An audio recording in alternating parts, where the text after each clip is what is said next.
Festival जब होता है तो आपको घर जाना होता है। जब घर जाना है तो अल्टीमेटली आपको झूठ सच बोल के आप निकल जाते हो और छुट्टी मिलती नहीं है। तो जब मैं वापस आया उसने कहा आपकी ज़रूरत नहीं है। मैं वापस गया हूँ, पहुँचा हूँ ना, तो लोग मेरा मजाक उड़ा रहे हैं। मेरे फ्रेंड बड़ा दिल्ली गए थे कि बहुत बड़ा बिजनेस बनाओगे, जॉब नहीं करोगे, सरकारी नौकरी नहीं करोगे, ये करोगे वो करोगे। तो वो लोग मेरी टांग खींच रहे हैं। लोगों ने टांग खींची जरूर है, आगे बढ़ने नहीं दिया। मेरे फादर गवर्नमेंट जॉब में थे और गवर्नमेंट जॉब में मैंने देखा उन्होंने करीब 25-30 साल की नौकरी करने के बाद भी घर नहीं बना पाए। हमारी नेटवर्थ जो है, हम जैसे ये डिलीवर कर लेंगे तो 2000 करोड़ प्लस की हमारी नेटवर्थ होगी। जीरो डेट है। क्या बात, कोई लोन नहीं है उसमें।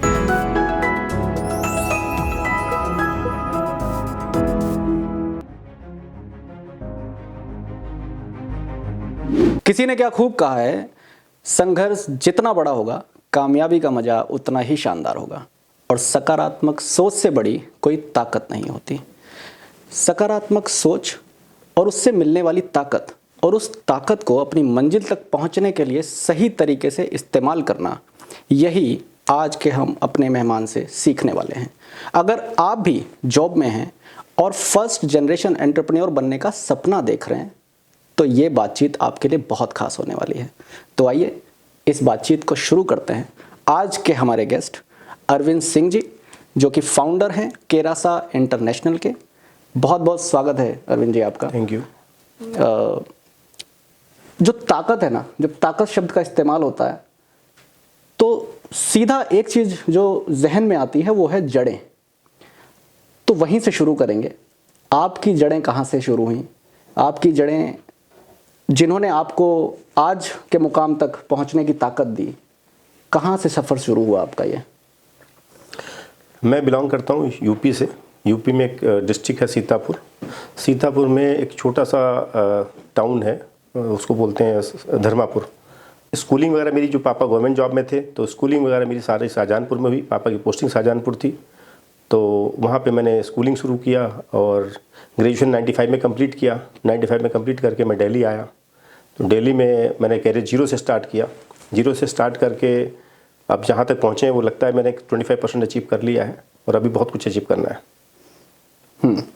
तो कितना मुश्किल होता है, जैसे कि आप फर्स्ट जनरेशन एंटरप्रेन्योर हैं, तो कितना मुश्किल होता है? क्योंकि फादर तो गवर्नमेंट जॉब में थे जी, और जहाँ तक हम समझते हैं कि हमारे मिडिल क्लास फैमिली, अगर मैं कहूँगा तो शायद मैं गलत नहीं कह रहा हूँ, वही है। तो जो हमारे पेरेंट्स की जो मेंटेलिटी है, तो उनका तो सिंपल है कि आप पढ़िए, जॉब करिए और सेटल हो जाइए। हाँ, तो वो दबाव रहा होगा? बिल्कुल रहा, क्योंकि जब आप मिडिल क्लास फैमिली में होते हो, जब स्कूलिंग कर रहे हो तभी से दबाव आपके ऊपर होता है कि आपको अच्छा परफॉर्म करना है, अच्छे नंबर्स लाने हैं और अच्छी जॉब पानी है एंड ऑफ द डे, और गवर्नमेंट जॉब पानी है। पापा गवर्नमेंट जॉब में होते तो उनको ही लगता है कि गवर्नमेंट जॉब ही सबसे बढ़िया जॉब है, वही करना चाहिए। शायद कॉलेज टाइम से ये दिमाग में आ गया कि नहीं, मुझे गवर्नमेंट जॉब नहीं करनी, मुझे कुछ प्राइवेट जॉब करना है, कुछ बढ़िया करना है, कुछ करियर बनाना है, बिजनेस ओरिएंटेड काम करना है। तो शायद ग्रेजुएशन के बाद मैं उसी हिसाब से उसी लगा। पर क्योंकि फैमिली बैकग्राउंड हमारा सर्विस बैकग्राउंड था, जब सर्विस बैकग्राउंड था तो आपको अल्टीमेटली उसी माइंडसेट से आप काम कर रहे होते हो। तो जब यहाँ पे आया तो जॉब शुरू किया, तो बहुत एफर्ट्स करे।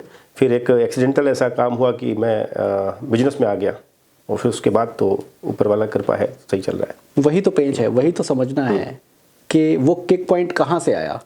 नौकरी, अब पहली नौकरी कहाँ पर थी आपकी? पहली नौकरी मैंने बताते हुए थोड़ा हिचक लगेगा। सबसे पहली नौकरी मैंने चांदनी चौक में कंपनी थी, उसमें जॉब स्टार्ट किया और मेरा स्केल था, salary scale 1300 rupees per month, और वो मुश्किल से 2 महीने में जॉब कर पाया और किसी रीज़न से जॉब छूट गया। बिकॉज अब हम लोग यूपी से हैं, तो यूपी में होता है कि होली होता है ना, फेस्टिवल जब होता है तो आपको घर जाना होता है। जब घर जाना है तो अल्टीमेटली आपको झूठ सच बोल के आप निकल जाते हो और छुट्टी मिलती नहीं है। तो जब मैं वापस आया उसने कहा आपकी ज़रूरत नहीं है। ओके, तो थैंक यू सो मच, आपका हो गया काम। तो फिर आप फिर स्टार्ट करते हो, फिर जॉब ढूंढते हो। तो करीब ऐसा 6-8 महीने बाद दोबारा जॉब मिलता है। तो बड़ा जूते घिसे हैं और बहुत टफ टाइम देखा है, और मेहनत करते हैं तो सक्सेस जरूर मिलती है, कंफर्म है। और ये किस सन की बात कर रहे हैं हम लोग? ये है 98 की बात है। 98 की बात। 97 में दिल्ली आया था। तो एक जॉब मिला, पहले 2 महीने काम किया होगा, फिर जॉब छूट गया। 6-8 महीने में अपनी मासी जी के साथ घर पे रहा। उसमें कुछ मतलब लगता है जब आप किसी के साथ रह रहे होते हो, चाहे अपने भले रिलेटिव हो या कोई भी हो, तो आप वो फील करते हो कि यार मतलब अपना घर तो अपना होता है, और कहीं वो फिर एक टाइम ऐसा आया, मैंने क्या हुआ, वो रियलिटी है लाइफ की। एक दिन मन बनाया कि नहीं यार अब बहुत हो गया, मुझे जॉब अब नहीं मिलेगी, मैं वापस यूपी जाता हूँ, मैं सीतापुर से जहाँ से था, या वहाँ जाके अपना वापस रीस्टार्ट कर लेंगे, ट्यूशन पढ़ा लेंगे, कुछ कोई और काम कर लेंगे। इस माइंडसेट से मैं रात को सोया कि ठीक है सुबह पैकअप करके वापस जाना है। तो वापस जाने के हिसाब से तैयारी कर ली। बट होता है क्या जो आपका जब कुछ करियर में कुछ बनना होता है तो लाइफ में वैसे ही ड्रीम बन जाते हैं। तो रात में मैंने सपना देखा कि जब मैं वापस गया हूँ, पहुँचा हूँ ना, तो लोग मेरा मजाक उड़ा रहे हैं, मेरे फ्रेंड बड़ा डेली गए थे कि बहुत बड़ा बिजनेस बनाओगे, जॉब नहीं करोगे, सरकारी नौकरी नहीं करोगे, ये करोगे वो करोगे। तो वो लोग मेरी टांग खींच रहे हैं। तो मेरा आँख खुल गया 4 साढ़े 4 बजे के आसपास, और फिर मैं उसका सोया नहीं यार वापस नहीं जाएंगे, यहीं कुछ करेंगे। अगर वापस गए तो फिर तो मजाक तो बनेगा और कैरियर ख़त्म हो जाएगा। तो वापस जो पैकिंग की थी ना उसको वापस अनपैक किया, और नेक्स्ट डे से फिर जॉब ढूंढने में निकल पड़ा। तो उसके बाद मुझे 2-3 महीने बाद कहीं चांस मिला, और एक कंपनी है गिरकुर फार्मास्यूटिकल कंपनी होती थी मोती नगर में, वहाँ पे मैंने जॉब स्टार्ट किया। करीब 1-1.5 साल जॉब किया होगा। फिर मुझे एक चांस मिला ऑटोमेशन इंडस्ट्री में। तो ऑटोमेशन इंडस्ट्री में एक अलाइड मोटर होता था सिंधिया, उसमें अगर आपको आइडिया हो, सबको पता होगा जी, मारुति का शोरूम होता, डीलरशिप होती थी। तो वहाँ पे मुझे एक सेल्समैन की ऑफ़र मिली मेरे को वहाँ पे जॉब के लिए। तो 98 या 99 के आसपास मैंने वहाँ पे ज्वाइन किया, और 2-3 साल काम किया।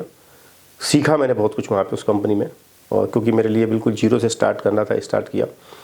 और एक टाइम आया कि उस कंपनी को मतलब बड़ी अच्छी पोस्ट पे मैंने काम किया, और बाई मिस्टेक जो भी उनकी रही होंगी पास में, उनका वो कंपनी बंद हो गई किसी रीज़न से, और बैंक करप्ट हो गए वो लोग, और वो कंपनी बंद हुई। तो फिर मैं किसी और दूसरी कंपनी में चला गया, ज्वाइन किया, A1 मोटर था करके वहाँ पे। और वो जर्नी रही, और 98 से 99 से लेके 2007 तक मैंने जॉब किया है। तो करीब 10 साल जॉब किया है, और बहुत कुछ सीखा है लोगों से और इस इंडस्ट्री में, और बहुत मज़ेदार रहा जर्नी, बहुत मेहनत भी की और बहुत अच्छा सीखा है लोगों से। तो 10 साल का नौकरी का वो जो पीरियड था, उसके बाद फिर आपका पहला बिजनेस कौन सा था? 97-98 में मैंने जॉब स्टार्ट किया, और पहले लाइट मोटर मारुति में काम किया, फिर मैं टाटा मोटर्स में काम किया। लास्ट मेरी जॉब 2008 तक टाटा मोटर्स शोरूम में ही था, मैं शोरूम हेड करता था ये पीरागढ़ी में। उसके बाद किसी रीजन से जॉब छोड़ दिया, मुझे लगा कि नहीं अब बहुत हो गया। तो दैट टाइम प्रेशर भी बहुत था, सेल्स का भी और सबका। तो लगा कि जब करना ही इतना प्रेशर लेना, क्यों ना अपना कुछ किया जाए। तो मैंने रियल एस्टेट में स्टार्ट किया 2009 में। अपना काम चालू किया। एक हमारे पास एक ऑफिस पड़ा हुआ था रोहिणी में, वहीं से मैंने लॉर्ड कृष्णा रियल इंफा के नाम से कंपनी बनाई, रियल एस्टेट ब्रोकिंग फर्म था वो, उससे स्टार्ट किया। तो मतलब जेपी का कुछ समय टाउनशिप लॉन्च हो रही थी यहाँ पे, अमन करके, जेपी अमन लॉन्च हुआ, उसमें मैंने पहला पार्टिसिपेट किया। तो वहाँ से मुझे सक्सेस मिलनी शुरू हुई। अब इसमें एक पॉइंट ये आता है कि आप टाटा मोटर्स में नौकरी कर रहे थे, उसके बाद क्योंकि वो बिजनेस वाला माइंडसेट शायद पहले से ही था, उसी वजह से, क्योंकि हम लोग जो छोटे शहरों के लोग होते हैं वो बाहर, क्योंकि सपनों के शहरों में जाना, दिल्ली और मुंबई जो है हम लोग के लिए सपनों के शहर माने जाते हैं। तो जब हम लोग वहाँ से परिवारों से लड़के, रिश्तेदारों के भी बड़े रोल होते हैं, उनके तानों से और वो सबसे बच के जो है जब हम यहाँ पर आते हैं सर्वाइव करने के लिए, 10 साल आपने सर्वाइव भी किया because you were in a good position जहाँ भी आप काम कर रहे थे। रियल एस्टेट ही क्यों चुना आपने शुरू करने के लिए? देखिए, जब आप कभी भी सपने लेके जब आते हो ना, तो आप अपनी लिमिट में ही सपने देखते हो। जब मैं दिल्ली आया, मेरे फादर गवर्नमेंट जॉब में थे, और गवर्नमेंट जॉब में मैंने देखा उन्होंने करीब 25-30 साल की नौकरी करने के बाद भी घर नहीं बना पाए। सरकारी जॉब और जो भी ईमानदारी से करना चाहता है उसके लिए साथ बड़ा टफ होता है, उसके लिए उनका अपना घर नहीं हो पाया, और एक 2 व्हीलर भी नहीं ले पाए वो। तो लगता था नहीं यार, इसमें ऐसे ढर्रे पे काम नहीं करना, सिर्फ रोटी दाल के लिए काम नहीं करना मेरे को। तो इस वजह से मैं जब दिल्ली आया तो मेरा ड्रीम क्या था कि मुझे घर लेना है। आपकी लिमिट में ही सपने देखते हो, लिमिट से थोड़ा सा बढ़ के कि 2 बेडरूम फ्लैट खरीदना है, कैसे भी हो जाए। मैं पापा मम्मी को अपने उनके साथ लाइफ अच्छी करना चाहता हूँ, उनको देना चाहता हूँ, और एक 2 व्हीलर या 4 व्हीलर मिल जाए, तो ये मेरा सपना था। जब दिल्ली आया 97-98 में, हार्डवर्क किया। जब आप घूमते हो मार्केट में, एफर्ट्स करते हो, जूते घिसते हो, तो लगता है यार अभी तो ये सपना भी बहुत बड़ा है, ये भी मैच होना नहीं लग रहा। बहुत ठोकरें खाते हो, फिर आप, क्योंकि जब ठोकर खा के गिरते हो खुद संभलते हो, तो उससे बढ़िया लेसन कोई नहीं लाइफ में। आप कुछ भी किताबें पढ़ लो, कोई भी कोर्स कर लो, अगर आपको रियल नॉलेज नहीं है लाइफ की तो आप नहीं कर पाओगे। उसके बाद जब ये 9-10 साल जो हमने जॉब में निकाले, तो मैंने एक चीज़ सीखी, सेल्स जो है ना, अगर आपको आपके इनबिल्ड है, आपके अंदर आप डाल लोगे, सेल्स से बढ़िया कुछ नहीं है। तो मेरा फोर्टे सेल्स रहा। सेल्स करने के बाद जब मैं रियल एस्टेट में आया तो ये देखा कि अगर आपको माल बेचने की कला है, आप प्रोडक्ट बेच सकते हो, तो फिर तो कुछ भी आप बना सकते हो। और कोई भी कंपनी हो, कुछ भी हो, कोई भी इंडस्ट्री हो, विदाउट सेल्स सब जीरो है। सेल्स के बगैर आप नहीं कर सकते। तो मेरे को शायद सबसे ज़्यादा सपोर्ट जो किया मेरे को, जो आज मैं इस मुकाम पे पहुंचा हूँ, कि मेरी इनबिल्ड सेल्स है मेरे अंदर, मुझे बेचना आता है। मेरे अंदर जो एक गॉड गिफ्ट है कह लो, या अपने आप को मैंने ग्रूम किया है, जो भी हुआ समाज में टाइम के साथ, वो उसका फ़ायदा मिला मुझे। ये तो आपने बिल्कुल सही कहा कि जो इनबिल्ट क्वालिटीज़ होती हैं वो जो है आपका सेल्फ कॉन्फिडेंस, वो आपकी ताकत होती है। बट एक आपको इनर सपोर्ट के साथ साथ एक एक्सटर्नल सपोर्ट की भी आवश्यकता होती है लाइफ में, जो आपको भावनात्मक रूप से जो है सपोर्ट करते रहे। वो कौन रहा इस जर्नी में? 2000 में मैं काजल से मिला, मेरी जो आज वाइफ है। मेरी वाइफ आज तक मेरी बिल्कुल बैकबोन बन के खड़ी हुई है हर जगह, और बहुत साथ दिया, और इवन कंपनी में भी साथ दे रही है। सही बताऊं तो मेरे को इमोशनल सपोर्ट सिर्फ भगवान कृष्णा जिनको हम बोलते हैं ना, जिनको मैं बिलीव करता हूं, हाँ। उसके अलावा कोई नहीं रहा। कोई सपोर्ट नहीं है किसी का। पीछे से जैसे होता है ना, कोई आपको कहता है कि मेरे कोई किसी ने आपको सपोर्ट किया आगे बढ़ने में, या किसी ने आपको हाथ पकड़, लोगों ने टांग खींची जरूर है, आगे बढ़ने नहीं दिया। सपोर्ट उसी का है, ऊपर वाले का। एक अंदर से एक फील है कि मुझे वो हारने नहीं देगा। तो मैं बड़ी बड़ी छलांग लगाता हूँ ना, जब कभी आपको लाइफ में सबको होता है कि लगता है कि लंबी छलांग लगानी है और लंबा एक आपको जर्नी जाना है, तो कौन सपोर्ट करेगा? तो उससे बड़ी पावर नहीं है। उसको मैं वो फील करता हूँ, और मैं हमेशा उसकी कृपा रहती है, ब्लेसिंग्स रहती है। तो सर, अगर सफ़र की बात करें तो सफ़र तो कोई भी आसान नहीं होता। हम जब भी किसी सफ़र की शुरुआत करते हैं तो मुश्किलें तो आती हैं। तो जॉब में जैसी मुश्किलें रहीं, उसी हिसाब से आपने भी जो लॉर्ड कृष्णा जिस फॉर्म का जिक्र किया, जिससे आपने शुरुआत किया अपने काम की, ज़हनी तौर पे उस पर भी कोई मुश्किल आई ही होगी। तो उसमें सबसे बड़ा हर्डल क्या आया आपके लिए शुरुआत में?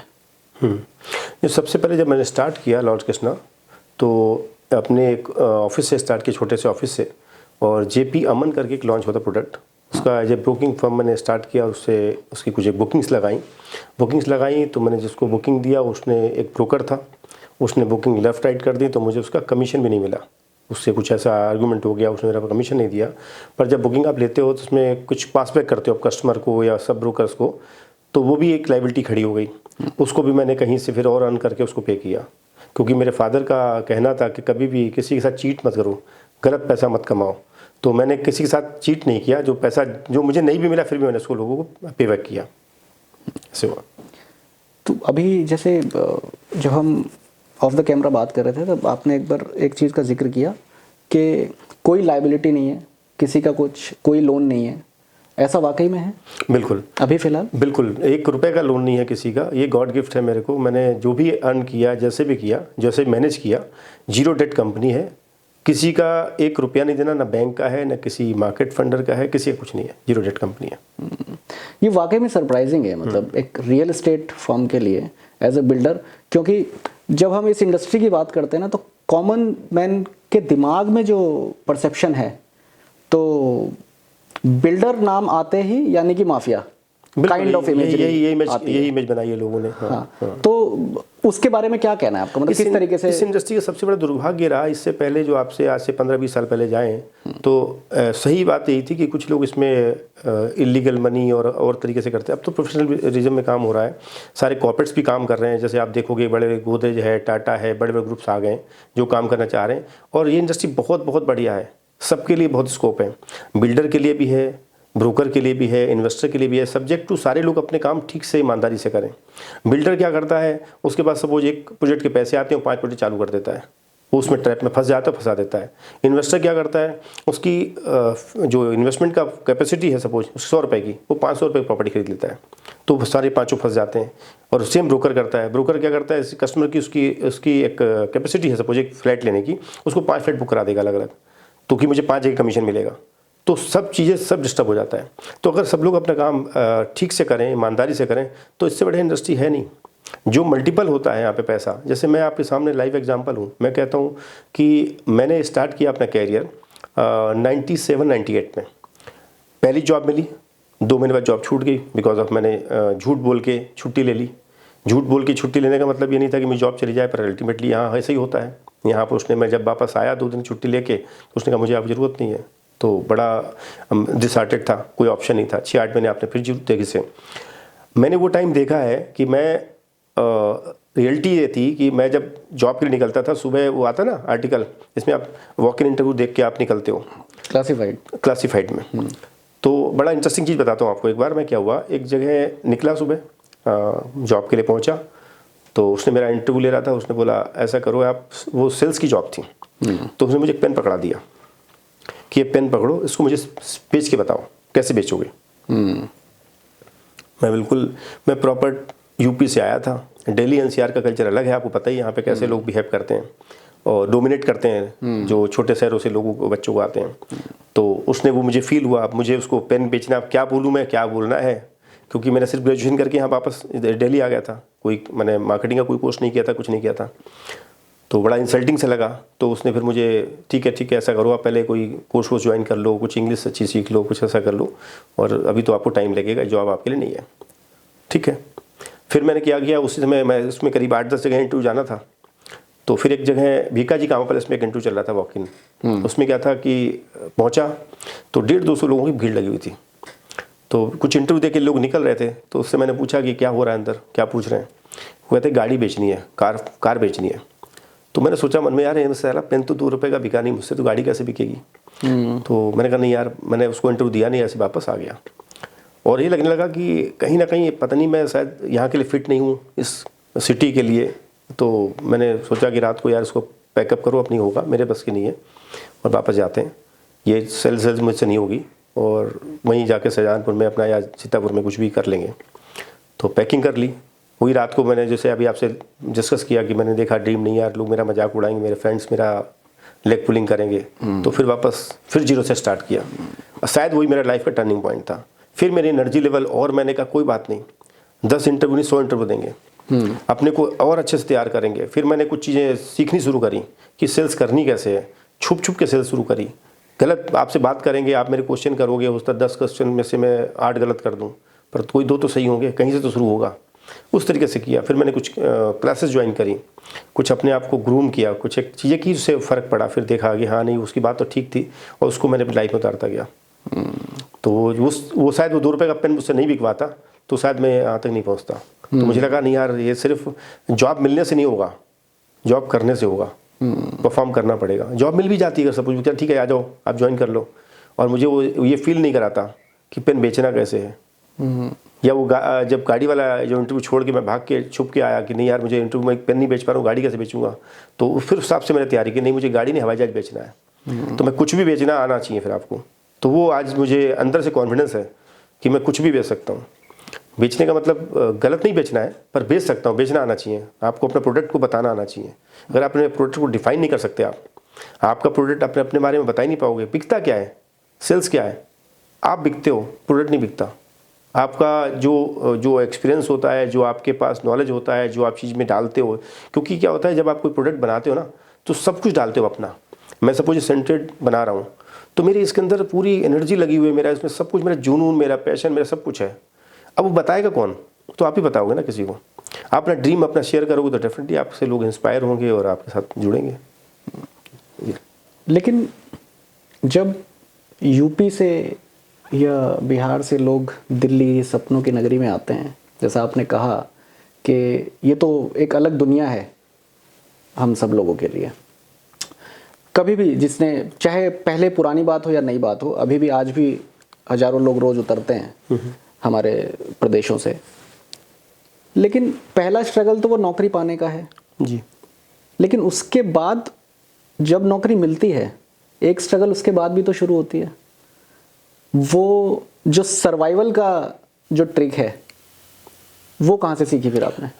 पता सबसे बड़ा डिस्कनेक्ट कहाँ पे है। लोग जैसे छोटे शहरों से आते हैं, 10% 15% लोग होते हैं जो पैशनेट होते हैं, जिनको लगता है कि मुझे लाइफ में कैरियर बनाना है। बहुत से लोग सिर्फ नौकरी करने आते हैं कि मेरी रिक्वायरमेंट 30,000 रुपये सैलरी है, मुझे 25,000 रुपये खर्चे हैं और मैं 5,000 रुपये अपने ऊपर खर्च कर लूँ, तो वो 30,000 का टारगेट लेके वहीं पे सेट हो जाते हैं, तो उनको आगे बढ़ने का चांस मिलता नहीं है, या वो चाहते नहीं उसको करना। अगर आप आगे बढ़ना चाहते हो तो आपको नौकरी नहीं, सिर्फ नौकरी मत करो, पैशनेट होकर काम करो। जो काम आपको दिया गया, अगर जैसे मेरा वही अगेन मैं सब उसको शुरू से एक जुनून था कि मुझे, जैसे नॉर्मली लोग सेल्स करते हैं, मैं गाड़ी बेचता था, तो गाड़ी का टारगेट सपोज 5 गाड़ी बेचने का है, तो आपका टारगेट 5 गाड़ी बेचना है, सैलरी जस्टिफाई करना है, कुछ इंसेंटिव कमाना है, मैं उस पर रुकता नहीं था, मुझे 50 बेचनी है, मुझे 5 नहीं बेचनी, और 50 बेचनी, अगले महीने 55 बेचनी है। टारगेट मैं गोल खुद सेट करता था। जब आप गोल खुद सेट करते हो तो आपको कभी भी कोई भी प्रॉब्लम आने वाली नहीं है। अगर आप सैलरीड बंदे बन गए, यार मेरा जॉब है, मुझे तो 5 गाड़ी बेचनी, जो पिट के बिक जाएंगी या कुछ कर लेंगे, तो आप वहीं रुक जाओगे ना, तो आपकी ग्रोथ रुक गई ना। तो जो लोग आज आ रहे हैं बच्चों को, उनको मैं तो, अगर मेरा कोई इंटरव्यू देखेगा या कुछ समझना चाहेगा, उनको जो करना है पागलपन की हद से करो। नौकरी करने आया तो बिल्कुल ओनर के लिए मत करो कि मैं जॉब करने आया हूँ कि मैं उसको ओनर के लिए कर रहा हूँ, यार उसने तो मुझे तनख्वाह दी 30,000 रुपये, मैं 40,000 काम क्यों करूँगा। कि सपोज मेरी सैलरी 30,000 है, मैं 30,000 से ऊपर काम क्यों करूँ, मैं तो नहीं करूँगा। मैं तो 2 वीकली ऑफ लूँगा और 2 छुट्टियाँ वैसे मारूंगा, और जो भी कैजुअली वो भी लूँगा। तो इस तरीके से काम करोगे तो फिर आपका ग्रोथ वही है, फिर आप माइंडसेट वही रह जाएगा।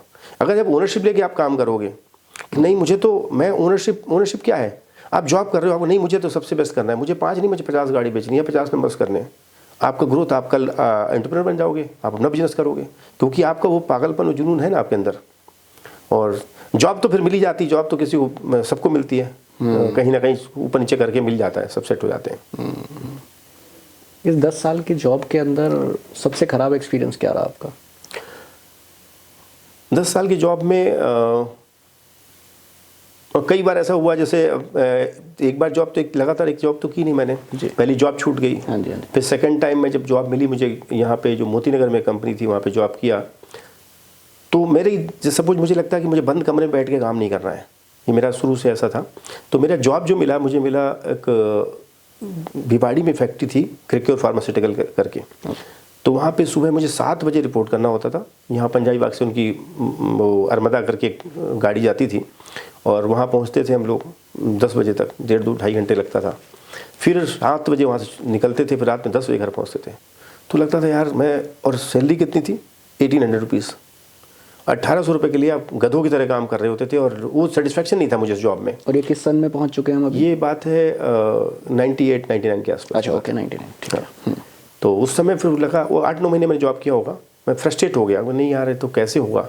अब मैं भिवाड़ी के, जैसे जब आप आते हो दिल्ली, कि लगता है कनॉट प्लेस, जैसे आप एक ड्रीम लेके आते हो, कनॉट प्लेस में जॉब करेंगे, बढ़िया होगा, दिल्ली तो अलग ही स्केल की है, और आपको जॉब मिलनी थी, दिल्ली पहुंच गए आप भिवाड़ी इंडस्ट्रियल एरिया है, वहाँ पे आपका जिस जगह काम कर रहे थे वो इंडस्ट्री, मतलब मेडिसिन फार्मा कंपनी थी, तो दवाइयों का स्मेल जो आता है वो आपको और बीमार सा कर देता है। अगर कहाँ फंस गए तो नहीं हो सकता, कैसे होगा। फिर मैंने अपने आप से वो जो वॉक इन इंटरव्यू वाला बात स्टार्ट किया, नहीं यार मुझे जॉब नहीं करनी, मुझे सेल्स की जॉब करनी है, मुझे कुछ और करना है। तो फिर मैं निकलना शुरू करा, भागना शुरू करा, मार्केट में जाना शुरू करा, तो बहुत सारे हर्डल्स आए। अल्टीमेटली उस हर्डल से कुछ चीज़ें सीखे भी हम, कि नहीं यार अपने को, अगर आपके अंदर वो हुनर नहीं है, आपके कुछ कमियां हैं, तो उसको इम्प्रूव करना पड़ेगा। ड्रेसिंग सेंस अगर आपकी ठीक नहीं है तो आपको समाज हिसाब से ठीक करना पड़ेगा, सीखना पड़ेगा, लर्न करना पड़ेगा। आप ये नहीं सोचता कि नहीं है जी मतलब जो जैसे हूँ वैसे चलेगा, वो क्योंकि सेल्स में फिट नहीं बैठ सकता, तो आपको हिसाब से अपने आप को थोड़ा सा ग्रूम भी करना पड़ेगा, क्योंकि सेल्स करनी है तो सेल्स में अपने हिसाब से आपको उस तरीके से तैयार होना पड़ेगा। सेल्स है तो टारगेट जुड़े हुए हैं, बिल्कुल जुड़े हुए। टारगेट है तो बॉसेस की सुबह दोपहर शाम की कॉल्स हैं, प्रेशर है। वो प्रेशर मैंने कभी नहीं आया मेरे को, क्योंकि मैं बड़ा पैशनेट था। मेरे गाड़ी वही, मैंने बोला ना, अगर मुझे 5 नंबर करने 50 करता हूँ, तो मैं हमेशा अप्रिशिएट किया गया। कोई मेरा बॉस कभी नहीं कहता कि इस बंदे में कोई कमी है, वो तो हर बंदा मेरे। कभी लड़ाई हुई किसी ना नेवर, कभी नहीं। जब जो काम मैं करता हूँ ना, जिस काम को करता हूँ तो पूरे जुनून से करता हूँ, तो उसमें तो कभी मुझे कोई टोका नहीं सकता। चलिए, बहुत बढ़िया। सो अभी हम लॉर्ड कृष्णा तक आ चुके हैं।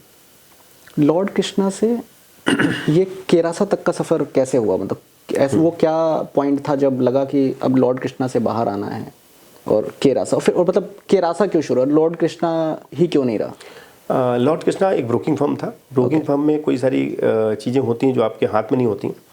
हम लोग किसी भी इन्वेस्टर के, सपोज मान लिया आप हो या मैं हूँ या किसी के पैसे जो आप इन्वेस्ट करते हो या कराते हो, तो आपको डिपेंड होना पड़ता है किसी डेवलपर पे। तो उस समय आप बात करते हैं हम लोग 2011-12 की, तो मैंने बहुत प्रोडक्ट बेचे बिल्डर्स के।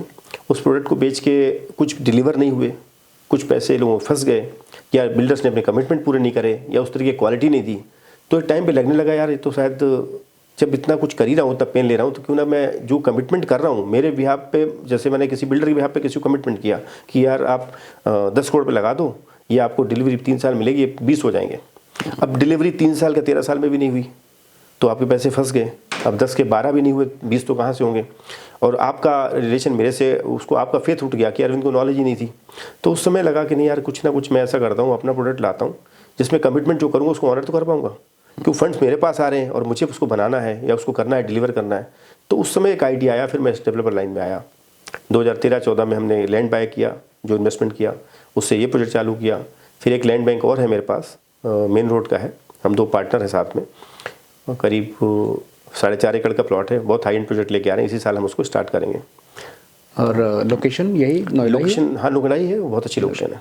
अच्छा, ओके। सो अभी हमने मतलब अभी रिलीज नहीं किया है वो प्रोजेक्ट? नहीं, अभी नहीं किया। Okay okay. इसको डिलीवर करेंगे, पहले इसको स्टार्ट करेंगे, उसके बाद उसको। कब का टारगेट कर रहे हैं हम ये वाला? ये जून का टारगेट करके चल रहे हैं। ये यानी कि जिसकी हम बात कर रहे हैं, सेक्टर 140 का सेक्टर 140 वाला बात कर रहे हैं, तो सेंट्रेड नाम से, सेंट्रेड के नाम से जो है इसका। Right right. तो वो जो 1800 रुपए का सफर था 98 वाला, आज कहाँ तक पहुँच गया? गॉड ग्रेस है, अच्छा है। अच्छा बहुत अच्छा है। हाँ। अब मैं फील करता हूँ कि हमारी नेटवर्थ जो है, हम जैसे ये डिलीवर कर लेंगे तो 2000 करोड़ प्लस की हमारी नेटवर्थ होगी। जीरो डेट है। क्या बात है, कोई लोन नहीं है उसमें। बहुत बढ़िया। सो अभी आपने बोला 2 प्रोजेक्ट्स नोएडा, ये सपने ही थे जो सीतापुर से आप चलते हैं और यहाँ सफ़र तय करके यहाँ तक आते हैं। अगला सपना कहाँ तक का है?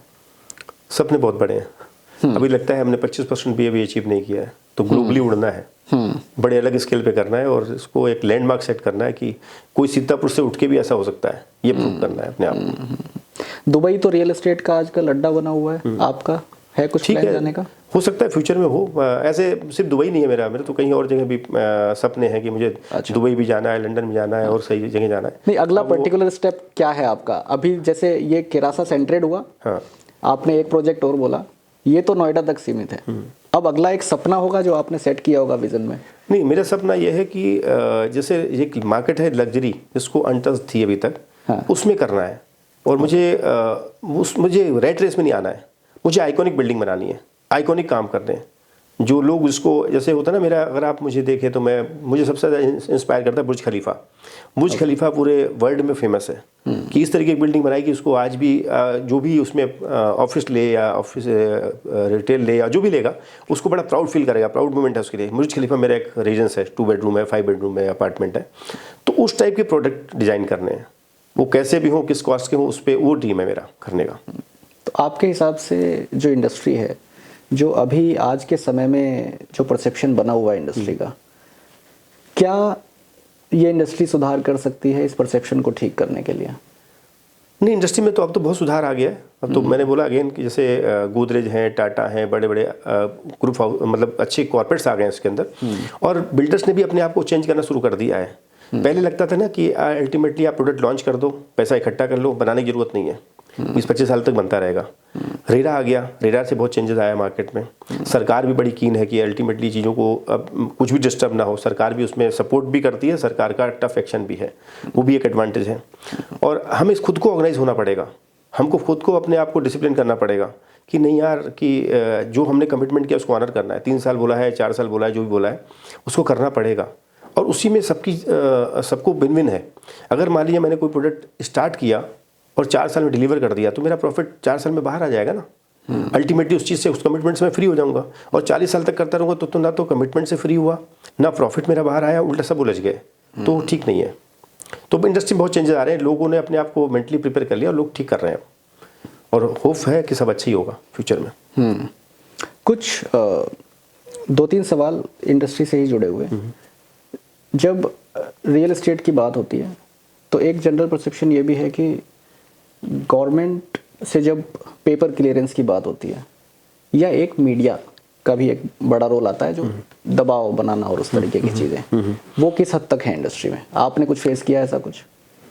देखो चैलेंजेस तो आते ही हैं, आप किसी भी इंडस्ट्री में काम करो, चाहे रियल एस्टेट हो या कोई भी इंडस्ट्री हो, चैलेंजेस तो हमेशा लाइफ में रहेंगे, बट ठीक है, हो जाता है मैनेज हो जाता है। हाँ। अच्छा, तो दूसरा, आज के समय में अगर हम इन्वेस्टमेंट टूल के हिसाब से देखें तो स्टॉक पे लगाते हैं, और रियल एस्टेट भी इन्वेस्टमेंट के पर्पज से एक बड़ा हिस्सा है। आप क्योंकि हैं उस इंडस्ट्री में, आप क्या सजेस्ट करते हैं? मतलब आप रियल एस्टेट को एज एन इन्वेस्टमेंट टूल बड़ा इंडिया में जो है मानते हैं? इन्वेस्टमेंट जो रियल एस्टेट का है उससे अच्छी इन्वेस्टमेंट एक्चुअली कुछ भी नहीं है। हम लोग गोल्ड लें या शेयर मार्केट में पैसा लगाएं, सपोज मान लिया हमने या बैंक में पैसा हम एफडी में इन्वेस्ट करते हैं, तो जो आरओआई आती है ना, सपोज मान लिया हमने म्यूचुअल फंड पैसा लगाया, तो म्यूचुअल फंड में लोग मार्केट करते हैं कि आपका 12 से 15% तक का आरओआई निकाल के देंगे, बड़ा हाईएस्ट जो है टिकट साइज 12 से 15% आता है, बट पैसा तो वही रहा। आपका 100 रुपीज़ इन्वेस्ट किया तो 12-15% की अगर आपको आरओआई मिल गई तो पैसा तो अप्रिशिएट नहीं हुआ ना। रियल एस्टेट में क्या है, जो मैं बात कर रहा हूँ, जैसे हम कमर्शियल बिल्डिंग्स बना रहे हैं और फ्यूचर में भी हमने बहुत सारी बनानी है। आज नोएडा जिस स्केल पे अब स्टार्ट हुआ है नोएडा का, जैसे का आइडिया देता हूँ आपको, आज नोएडा है, नोएडा में रेंटल्स 50 रुपये स्क्वायर फीट का ऑफिस का रेंटल सेट है आज की डेट में, जबकि गुड़गांव में 150 से 200 रुपये स्क्वायर फीट का रेंटल है। तो नोएडा के पास स्कोप है कि 150 और 150 प्लस 200 तक जाएगा। तो जो 50 रुपये से रेंटल जब 150-200 रुपये पहुँचेगा, तो जो रेंटल वाली प्रॉपर्टीज़ होती हैं, प्रॉपर्टी ड्राइव कैसे होती हैं? रेंटल से ड्राइव होती हैं। जो प्रॉपर्टी, जैसे मान लीजिए मेरे को 150 रुपये रेंट आ रहा है, तो 6% की आरओआई पे प्रॉपर्टी सेल होती है, कैपिटलाइज करके जो बेचते हैं। तो 6% का मतलब हो गया आपका प्रॉपर्टी रेट ऑटोमेटिक 30,000 रुपये हो गया। जैसे आज हम 10 से 11,000 12,000 के रेट में प्रॉपर्टीज़ बिकती हैं, ऑफिस स्पेस की बात मैं कर रहा हूँ, और वो प्रॉपर्टी विद इन 3 ईयर्स, जैसे एयरपोर्ट स्टार्ट हो रहा है अप्रैल मई में चालू हो जाएगा है, और इसको ठीक से ट्रैफिक आने में या प्रॉपर इसको होने में 1-1.5 साल लग जाएगा। सपोज मान लीजिए 3 साल का टारगेट ले लें हम लोग, 3 साल में रेंटल्स यहाँ 150 से 200 रुपये पहुँचेगा, उसको कोई रोक नहीं सकता, क्योंकि ये डिमांड है, ऐसा होगा।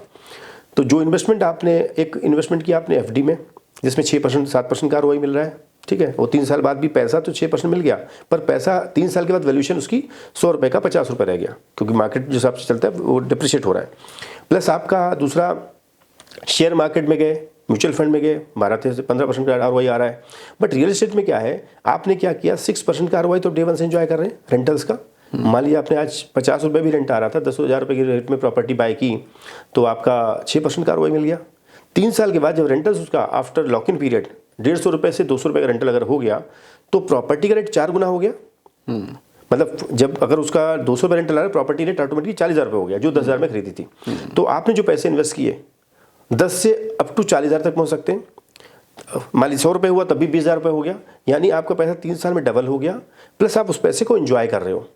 नॉर्मली इंडिया में इन्वेस्टमेंट होता कैसे है, यहाँ लोग कहते हैं ना, हमारी लैंग्वेज में कुछ लोग भेड़ चाल जैसे इन्वेस्टमेंट करते हैं। आपने फ्लैट दिया, आपने इनसे बात किया, इन्होंने कहा मैं भी एक फ्लैट ले लेता हूँ। आप फ्लैट तो लिया, सेकंड प्रॉपर्टी ले लिया, अभी नहीं पता फ्लैट मुझे कुछ देगा या नहीं देगा, तो आपका उसमें आरओआई उतनी अच्छी नहीं आती जितनी कॉमर्शियल में आती है। तो यहाँ पे, और या कोई प्लॉट लेके डाल दिया, उस फ्लैट को या प्लॉट को आप उसको पैसे को डेली इंजॉय नहीं कर रहे। आपने प्रॉपर्टी सपोज प्लॉट लेके डाला, हो सकता है 1 करोड़ का प्लॉट आपका 4 साल बाद 2 करोड़ रुपये का हो जाए, ठीक, पर उस 4 साल में आपने उस पैसे को एंजॉय तो नहीं किया ना। कॉमर्शियल में क्या होता है, जो रेंटल्स आ रहे हैं आपको मंथली, आप उस पैसे को अपने ऊपर एंजॉय कर सकते हो, यानी कि सेकंड इनकम क्रिएट कर लिया आपने। तो इन्वेस्टमेंट तो यही होना चाहिए कि आपको ऐसा हो, जो पैसा आप पार्क कर रहे हो, एक तो वो मल्टीप्लाई हो जाए और प्लस आपको मंथली कुछ देता रहे, जिससे आप अपनी लाइफ स्टाइल पर उसको खर्च कर पाएँ। कभी ऐसा सुना है हमने कि यार हमने एक प्लॉट लिया था 1 करोड़ का, ये 2 करोड़ हो गया, उसको बेच के पहले मैं फॉरेन टूर पे जाऊंगा। पॉसिबल है? हम इंडियंस हैं, वी कांट, हम कर नहीं सकते। उल्टा एक लाइबिलिटी और पाल लेते हैं, हम 1 करोड़ का प्लॉट 2 करोड़ बेचेंगे और 4 करोड़ का खरीद लेंगे, तो 2 करोड़ का अरेंजमेंट में और लग जाएंगे। तो अल्टीमेटली मैंने 4 साल ये वाले नहीं जिए, आने वाले 4 साल और नहीं जीऊंगा। तो अगर वही कॉमर्शियल प्रॉपर्टी होती है तो अल्टीमेट लगता है यार रेंट आ रहा है लाख रुपए, तो हर महीने फिर आ जाएगा, इसको एंजॉय करो, इसको अपने ऊपर खर्च करो, और पैसा उससे ज़्यादा मल्टीप्लाई हो रहा है। तो सही इन्वेस्टमेंट हमेशा रियल एस्टेट है, और रियल एस्टेट में सबसे अच्छी इन्वेस्टमेंट आपको कॉमर्शियल प्रॉपर्टी जो रेंटल वेंटल देती हूँ वो ज़्यादा अच्छी है। तो ये सही इन्वेस्टमेंट अगर किसी को करनी है, आपकी तरफ से क्या टिप्स हैं? ऐसे कौन सी चीज़ें हैं जो, क्योंकि आमतौर पर नहीं मालूम होता, बहुत बेसिक चीज़ें हैं जो, एक प्रॉपर्टी खरीदनी है, पैसा देखा, प्रॉपर्टी देखी, उसके बारे में क्या क्या चीज़ें जो है, क्या फैक्टर्स हैं जिनका ध्यान में रखने चाहिए इन्वेस्टमेंट से पहले? आपकी तरफ से क्या टिप्स हैं? सबसे पहले जो इन्वेस्टर है ना, उसको ये देखना चाहिए कि लोग पता क्या करते हैं, लोग कैटलॉग खरीदते हैं, प्रोडक्ट नहीं खरीदते। आज भी क्या हो रहा है, कई सारे डेवलपर होंगे, उनके हो सकता है ड्रीम अच्छे हो, पर बहुत सारे लोग कैटलॉग आज भी बेच रहे हैं और कस्टमर कैटलॉग खरीद रहा है। सबसे पहले जो कंपनी का ओनर है, जो कंपनी चला रहा है, उसका विज़न क्या है, वो क्या करना चाहता है, कैसे होता है। जैसे हम लोग कहते हैं ना, हेल्थ के लिए हम अपना पर्सनल डॉक्टर रखते हैं, वेल्थ के लिए कोई डॉक्टर नहीं है। वेल्थ हम अपने आप से मैनेज कर लेते हैं। कैसे करते हैं कि सपोज आपका कोई फ्रेंड मिला, अच्छा मैंने लिया था, हम भी ले लेते हैं। अच्छा उसने बोला, ऐसा कर लेते हैं। अच्छा कैटलॉग में आज ऐड देखा, ये लिखा हुआ, ये छाप देते हैं। ऐसे नहीं होता। आपको अपना कोई ना कोई कंसल्टेंट ढंग का रखना होना चाहिए। अगर नहीं है तो किसी को फॉलो करो कि देखो उसकी कंपनी ग्रोथ कैसे है, किस स्केल पे जा रहा है, उसके पीछे क्या है। तो उसके साथ आप जब इन्वेस्टमेंट करोगे तो आपका इन्वेस्टमेंट सेफ है। जैसे मैंने अभी आपको बोला कि मैं एक सर्विस क्लास से लेके यहाँ तक पहुँचा, मेरा एक सफ़र है। लाइफ के बहुत सारे जूते घिसे हैं मैंने, बहुत सारी चीज़ें अब प्लस माइनस देखी हैं। और मैंने बोला मैं जीरो डेट कंपनी है, तो कैसे किया होगा, कैसे हुआ है, तो उसके भी जीरो डेट क्यों है, क्यों नहीं मैंने 100, 200, 500 करोड़ लोन ले लिया। नहीं चाहिए, क्योंकि आप जब अपना विजन क्लियर कर लेते हो, लगता है यार इसमें अगर मुझे कुछ करना भी है, जैसे मेरी प्रॉपर्टी बन के रेडी हो रही है, इसमें मुझे करीब 4 से 5 करोड़ रुपये रेंट आना शुरू हो जाएगा 1-1.5 साल में। जो मैं उस पैसे को मैं चैरिटी करना चाहता हूँ, मैं अपने ऊपर खर्च करना चाहता हूँ, उस पैसे को कहीं मॉर्गेज नहीं करना चाहता मुझे, क्योंकि उसमें लोन में नहीं जाना है। लोन हो सकता है कल को वाइट के लिए आपका एक होता है, आपको रिक्वायरमेंट होती है, कई पैसे ऐसे जरूरत पड़ते हैं करना पड़े, तो लूँगा भी तो उसका रेशियो जो रहेगा, जैसे 100 में 90-10 का रहेगा, 90 एसेट रहेगा, 10% लोन लूँगा, उसके अलावा कभी जाना नहीं है मेरे को, ये बिल्कुल क्लियर है। तो इन्वेस्टमेंट हमेशा उसके हिसाब से करो कि जो कंपनी है उसका बैकग्राउंड चेक करो, कंपनी कैसी है, कहाँ जाने वाली है, क्या विजन है, उस हिसाब से पैसा लगाना चाहिए लोगों को, भीड़ चाल के हिसाब से लगाना चाहिए। बिल्कुल। तो आपने भी विज़न का जिक्र किया, अभी रिसेंट टाइम में आपके विज़न में रियल एस्टेट के अलावा भी और कुछ है? बिल्कुल है। रियल एस्टेट के अलावा अगर मैं आज मुझसे पूछोगे मेरा ड्रीम है केरासा, तो मैं चाहूँगा ग्लोबली हर अच्छे फील्ड में दिखे। केरासा के होटल्स हों, केरासा के मॉल्स हों, केरासा का बहुत सारी चीज़ें मैं चाहता हूँ होना चाहिए। बाकी तो उसी विजन साथ काम कर रहे हैं आने वाले कल में, और देखते हैं क्या होता है। उसी विज़न में जो है, अभी ये एक मिनिएचर मैंने देखा, इसी उसमें शायद जो if I am not wrong, आप शायद किसी टीम से भी या किसी लीग से जुड़े हैं? अभी हमने उसके पीछे 2 लॉजिक हैं। एक तो मैं सपोर्ट करना चाहता हूँ आज के यूथ को, तो मैंने एक टीम लखनऊ पैंथर्स करके हमने फ्रेंचाइजी लिया है उसका, लखनऊ पैंथर्स का, और उसका लॉन्च हम एक अच्छा सा छोटा सा इवेंट कर रहे हैं, उसकी जर्सी वर्सी लॉन्च कर रहे हैं यहाँ साइड पे। जो यूथ है ना, जो बिल्कुल रफ है, जो मैंने बोला मैं यूपी से हूँ या यूपी बिहार में, जहाँ पे उनको कोई सपोर्ट सिस्टम जीरो है, उनके पास कुछ है नहीं, उनके लिए उनको कोई गॉडफादर, जैसे मैं कह रहा हूँ मुझे नहीं मिला, मैं चाहता हूँ मैं कईयों का गॉडफादर बन जाऊँ, कि मैं उनको लगता है लड़का टैलेंटेड है, इसको खेलना चाहिए, तो उसको खिलाऊंगा। उसके पीछे मेरा लॉजिक प्रॉफिट नहीं होगा कि नहीं यार मुझे पहले देखना है जैसे मुझे कितने पैसे दे सकता है, इसमें जुड़ने के क्या करेगा, कैसे होगा। तो मैं उस तरीके के टैलेंट को सपोर्ट करना चाहता हूँ। जैसे हमारे लॉर्ड कृष्णा इंटर कॉलेज भी है सीतापुर में, चैरिटेबल कॉलेज है, और बिल्कुल ठेठ गाँव में बनाया हमने। उसमें मेरी वाइफ उसको टेक केयर कर रही है, मेरी मदर लगी हुई है, और ये लोग अपने दिल से लगे हुए हैं, और विदाउट कोई स्वार्थ। वहाँ कोई पैसा कमाने के लिए नहीं किया हमने। उसके पीछे लॉजिक है, छोटे से गांव में उसकी फीस पता कितनी है? 100 रुपये फीस रखी हुई हमने। और उस गांव में 100 रुपये फीस देने के लिए बड़ा मुश्किल है लोगों को। तो हम दिल्ली एनसीआर जब बाहर निकलते तब पता लगता है लाइफ क्या है। 100 रुपीज़ पर मंथ फीस क्या होती है? कुछ भी नहीं होती। अच्छा, हम उसको रखा क्यों है? क्योंकि उनको लगे वो जस्टिफाइड फीस, उनको अपनी फीस को लगता है बच्चों को भेजना है स्कूल, क्योंकि मैं 100 रुपये फीस दी है, मुझे इसको वसूलना है। तो जो पेरेंट्स हैं ना, वो बच्चों के साथ और कीन हो जाएंगे, उनको भेजेंगे। अगर हमारे 1500 बच्चों की स्ट्रेंथ है, उसमें से अगर 10-15 बच्चे भी साल के अच्छे निकल गए, जो हमारा एम है, और वो बन के अगर जैसे मेरे जैसे कुछ बन गए उसमें से, तो गाँव का भी कायाकल्प हो जाएगा और उस फैमिली का कायाकल्प हो जाएगा। तो माइंडसेट वो है। सेम ये जो लीग है, इसके लिए भी हम यही करना चाह रहे हैं कि इसमें से कुछ बच्चे जिनको हम इस लेवल के तैयार कर दें, ग्रूम कर दें, सपोर्ट कर दें कि वो IPL भी खेलें और नेशनल देश के लिए भी खेलें। ये आपने बिल्कुल सही चीज़ का जिक्र किया कि आपने जो फीस 100 रुपये रखी है, क्योंकि हिंदुस्तान में हमें फ्री की चीज़ की कद्र होती नहीं है। लेकिन फिर भी चलते चलते इस बातचीत के सिलसिले का इस अंक का अंत में, फ्री में जो फर्स्ट जनरेशन एंटरप्रेन्योर्स हैं, उनके लिए आपकी क्या सलाह है? उनके लिए टिप्स है कि उनको कभी भी हारना नहीं है। पहले तो कुछ भी हो लाइफ में, जब जॉब करोगे, निकाले भी जाओगे, टारगेट भी मिलेंगे, प्रॉब्लम्स भी आएंगी, हर्डल्स भी फेस करने पड़ेंगे, पर कभी झुकना नहीं है, कभी रुकना नहीं है, आगे बढ़ते जाना है। और जो सबसे टॉप पे पहुंचने के लिए ना बहुत मेहनत करनी पड़ती है, बहुत चढ़ाई चढ़नी पड़ती है, तो उसके लिए मेंटली प्रिपेयर रहना है। अगर इतना आसान होता तो हर कोई कर लेता। अगर आपको अगर बड़ा गोल है आपका तो उसके बड़े कहते हैं आपके पाथ भी बड़ा ही होगा, आपको हर्डल्स भी बहुत सारी आएंगी, तो रुकना नहीं है, कभी हारना नहीं है, लगे रहो। और उसका मैं कुछ छोटा मोटा एग्जाम्पल तो हुई जो मैंने आपको देख के लग रहा होगा कि जब मैं पहुंच सकता हूँ तो आप भी पहुंच सकते हो, को बहुत दूर नहीं है। और जर्नी कितनी है मेरी, 20-22 साल की, 23 साल की। उस 20-22 साल 23 साल में तो 10-12 साल तो मेरे को लर्निंग में लग गए होंगे। तो हो सकता है, सब कुछ पॉसिबल है। तो बिल्कुल सही है, सब कुछ पॉसिबल है, बस सपने जो है वो सच्चाई के साथ देखना है, क्योंकि सच्चाई से बड़ी कोई ताकत है नहीं। आप सुन रहे थे अरविंद सिंह जी को, फाउंडर ऑफ केरासा इंटरनेशनल। बहुत बहुत धन्यवाद हमारे साथ यहाँ तक बने रहने के लिए। Thank you so much. Thank you.